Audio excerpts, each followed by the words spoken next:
Hi friends, இப்போ பார்த்தீங்கன்னா இன்றைக்கி ஆடி கடைசி வெள்ளி, அதே மாதிரி வரலட்சுமி நோன்பு கூட.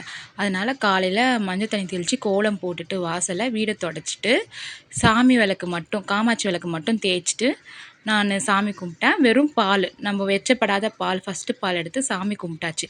அந்த பால் என்ன காலைல ஸ்கூலுக்கு போகிறதுனால அந்த பால் வந்துட்டு பசங்க சாப்பிட மாட்டாங்க இல்லையா, அதனால் நான் ஜவ்வரிசி பாயசமாக செஞ்சேன்.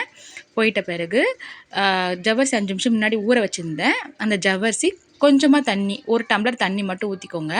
ஏன்னா ஜவ்வரிசி வேகிறதுக்காக நல்லா கலக்கி விட்டுக்கோங்க. ஏன்னா இது கொஞ்சம் அடி பிடிக்கிற மாதிரி இருக்கும், சரிங்களா? அதனால் நம்ம கிட்டேயே நிற்கணும், விட்டுட்டு போயிடாதீங்க.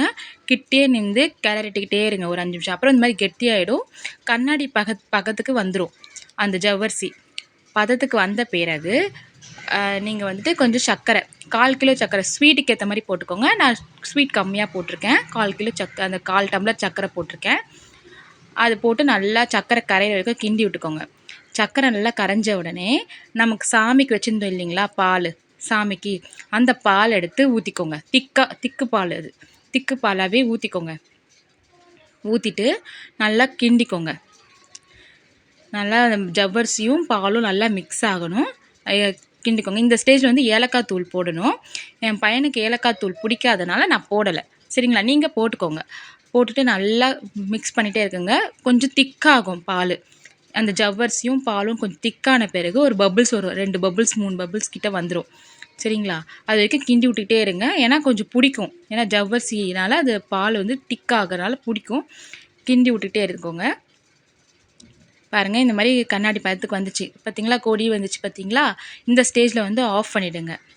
ஆஃப் பண்ணிவிட்டு அடுத்தது நம்ம ஒரு சின்ன தாளிப்பு கரண்டி எடுத்துக்கோங்க.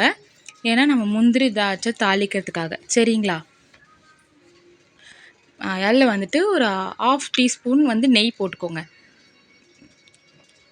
நெய், முந்திரி, திராட்சை. இப்போ வந்துட்டு நெய் கரைஞ்ச உடனே கேஸ் ஆஃப் பண்ணிவிடுங்க. ஆஃப் பண்ணிவிட்டு முந்திரி திராட்சை இருக்குங்களா, அது போட்டு நல்லா வந்து கிளறி விட்டுக்கோங்க. கிளறிட்டிங்கன்னா இந்த ஊதி வரும். முந்திரி அந்த சூட்லேயே வந்துட்டு ப்ரௌன் ஆகிடும். அதுக்கப்புறம் நம்ம இதில் ஊற்றிட்டோம்னா பாயசம், ஜவ்வரிசி பாயசம் தயார், சரிங்களா? இந்த மாதிரி வந்து ஸ்கூல் போயிட்டு வந்து பசங்க வந்து சாப்பிடும் போது நல்லாயிருக்கும். ஃப்ரிட்ஜில் வச்சு கொடுங்க, இன்னும் டேஸ்ட்டாக இருக்கும், விரும்பி சாப்பிடுவாங்க. ட்ரை பண்ணி பாருங்கள். நம்மள்கிட்ட இருக்கிறத வச்சு நம்ம சாமி கும்பிடலாம், இது வச்சு தான் கும்பிடணும் அப்படின்லாம் இல்லை, சரிங்களா? Thank you friends. Thanks, visit my channel. Thank you so much.